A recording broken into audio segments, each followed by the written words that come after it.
Selama perang di Semenanjung Korea pada tahun 1950, para pelajar di Korea mengajukan diri atau ikut wajib militer ke Angkatan Darat Republik Korea sebagai pasukan darurat untuk berperang melawan invasi utara ke Korea Selatan. Invasi yang hampir menguasai seluruh wilayah selatan tersebut bertujuan untuk membebaskan selatan dari pengaruh liberalisme Amerika. Sementara para tentara pelajar selatan ini akan dimobilisasi di Pohang ketika pasukan Korea Selatan dibantu sekutu mengamankan wilayah penting lainnya. Cerita dimulai dengan diperlihatkannya pelajar Korea Selatan yang bernama Zhang yang membantu pasukan selatan dalam pertempuran tersebut. Kapten Korsel bernama Kang meminta Zhang mengantarkan amunisi ke Peleton 3 di atap gedung. Di situ juga terlihat komandan tempur Korut bernama Fak Muram sedang mengamati dari jauh dan menyuruh pasukannya untuk terus maju menerobos pertahanan Korea Selatan.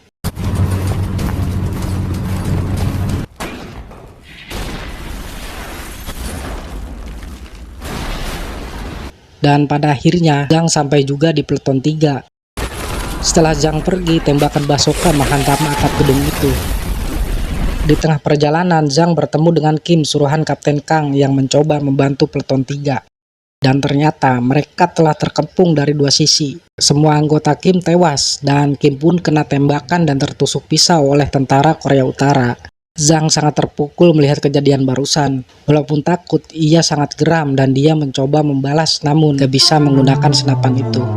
Beruntung ada tentara Korsel lainnya yang datang untuk membantu mereka. Kapten Kang sempat meminta bantuan ke markas, tapi pasukan Korut yang semakin banyak sudah tiba di tempat itu dan memukul mundur pasukan Korea Selatan.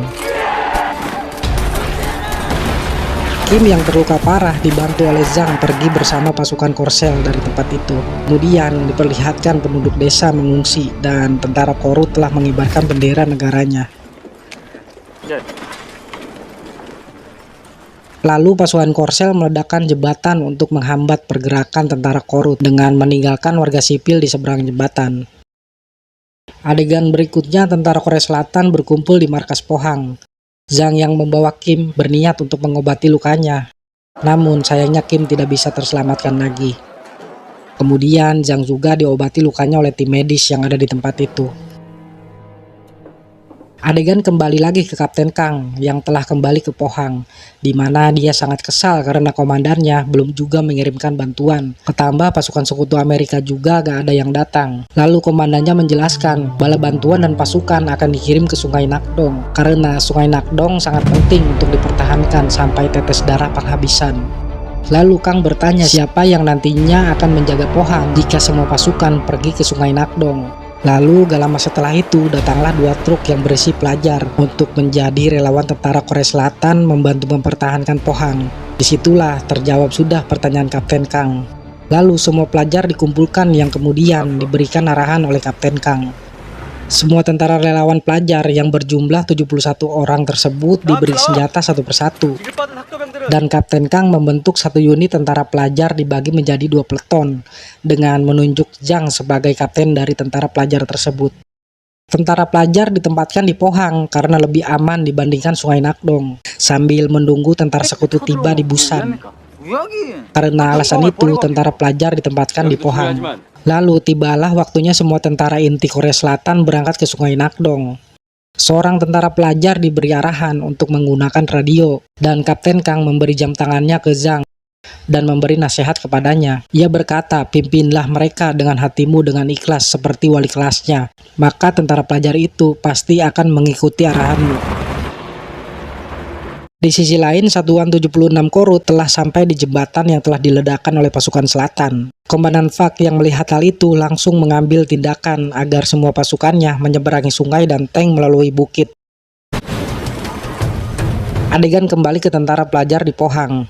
Atas perintah Kapten Kang, Peleton 1 diberi tugas mengumpulkan para prajurit selatan yang tewas. Dalam tentara pelajar ini ada 3 orang pelajar yang nakal yang banyak bergaya. Mereka enggan mengumpulkan mayat para tentara Korsel tersebut. Kemudian para tentara pelajar latihan menembak dengan target wadah nasi yang digantung. Dari sekian banyak yang menembak, gak ada satupun menyasar target. termasuk ketiga pelajar yang nakal tadi, yang bernama Go, Wang Vio, satu lagi bernama Pong Sun. Setelah itu, para pelajar nakal ini berusaha menguasai stok makanan.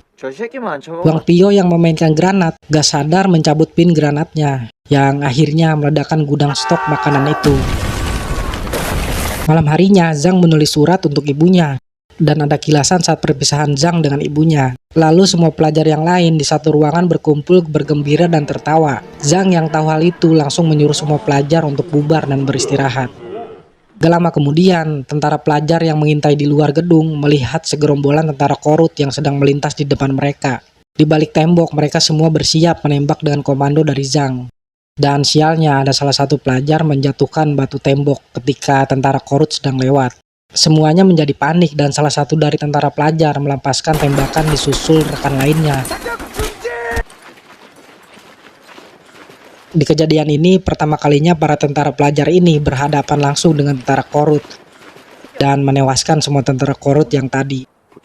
Pagi harinya Zhang pergi ke hutan untuk mengecek persediaan senjata yang akan digunakan untuk pertempuran nanti, yang diikuti juga para pelajar lainnya termasuk para pelajar nakal ini.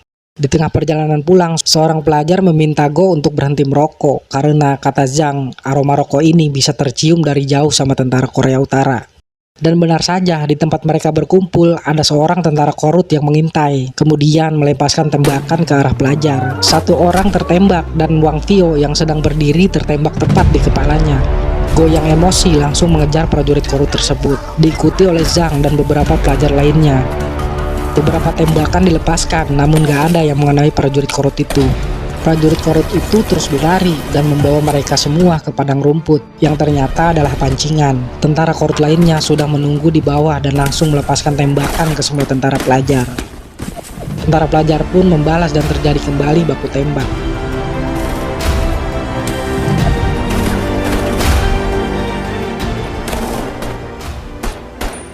Tentara pelajar terus berusaha memukul mundur tentara Korea Utara hingga akhirnya tentara Korut melarikan diri. Kejadian singkat ini mengakibatkan 16 pelajar tewas dan 5 orang terluka. Terlihat satu tentara pelajar yang melarikan diri gak tentu arah tertangkap oleh tentara Korut. Kemudian Choi yang diajarkan memakai radio melaporkan ke Kapten Kang tentang kondisi yang terjadi di Pohang. Sementara itu di Sungai Nakdong, tempat Kapten Kang berada, terjadi pertempuran yang sangat luar biasa. Gempuran-gempuran artileri terus saling ditembakkan.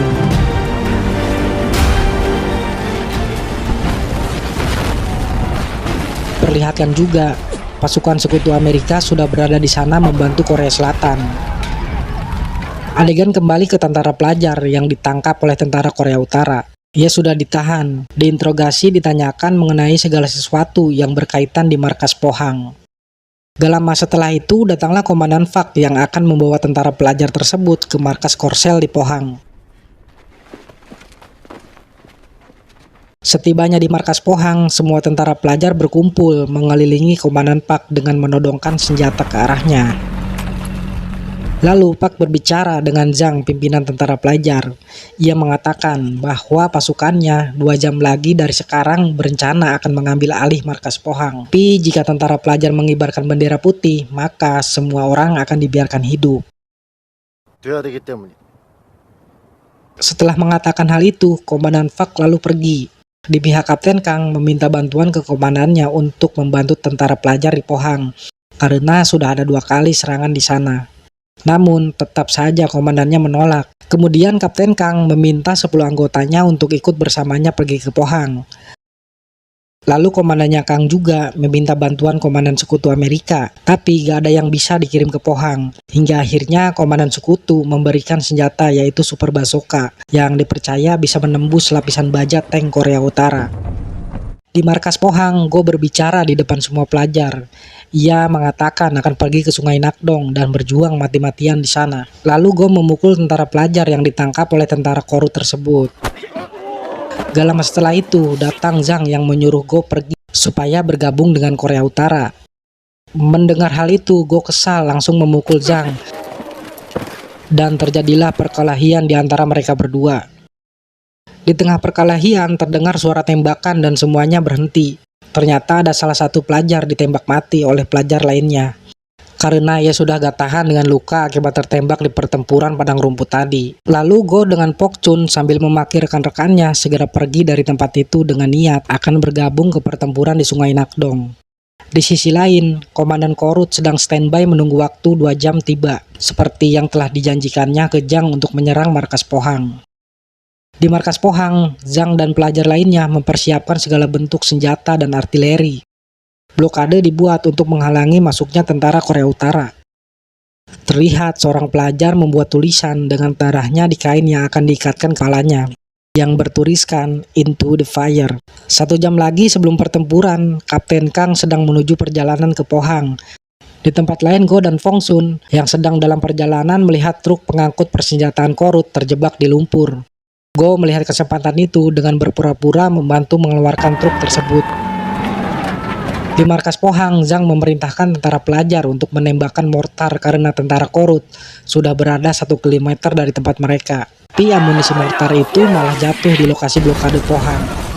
Komandan Fak yang sedang berjalan menuju Pohang dibikin kaget dan seluruh pasukan Korut bingung dengan apa yang terjadi. Waktu tepat menunjukkan jam 12, tentara pelajar dengan kalkulasi ulang kembali menembakkan mortar ke arah tentara Korut, dan bom jatuh tepat mengenai tentara Korut.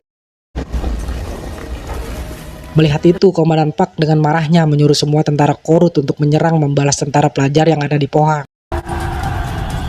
Dan ketika pasukan Korut masuk ke perangkap mereka, tentara pelajar langsung meledakkan granat. Setelah itu, tentara pelajar Peleton 1 menembaki pasukan Korut yang mulai berdatangan tanpa henti.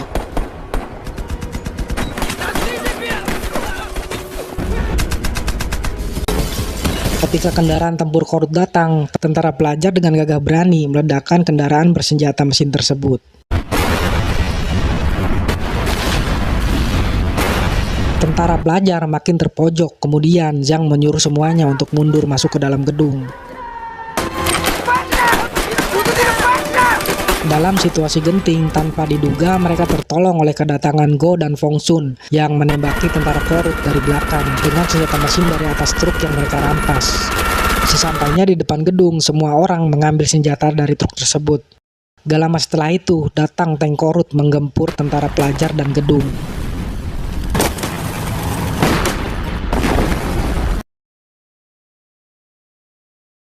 Seorang pelajar berusaha menghentikan tank dengan peluru mortar yang dia pegang.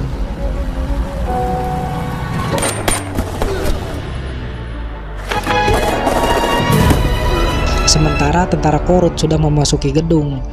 Lalu Fong Sun yang sudah tertembak di tangga meledakkan amunisi mortar yang berada di dekatnya.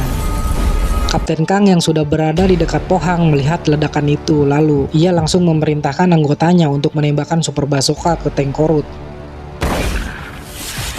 Go dan Zhang yang berada di atas gedung menghabisi prajurit Korut yang datang ke tempat mereka. Kapten Kang dan anggotanya yang sudah berada di Pohang langsung menghabisi tentara Korut. Komandan Pak memasuki gedung dan menembaki tentara pelajar yang tersisa. Go yang sudah babak belur terkena tembakan hingga akhirnya Go tewas di tangan Komandan Pak. Lalu Zhang yang terkapar sedang mengisi peluru senjatanya. Ketika Komandan Pak menembak Zhang, Komandan Pak terkaget karena Zhang langsung membalas tembakannya. Gak lama setelah itu, Kapten Kang menembak Komandan Korut itu dari belakang. Ia melihat Zhang sudah terkapar. Di situ Kapten Kang langsung memeluk Zhang. Ia menyesal karena gak bisa menolong Zhang dan pelajar lainnya.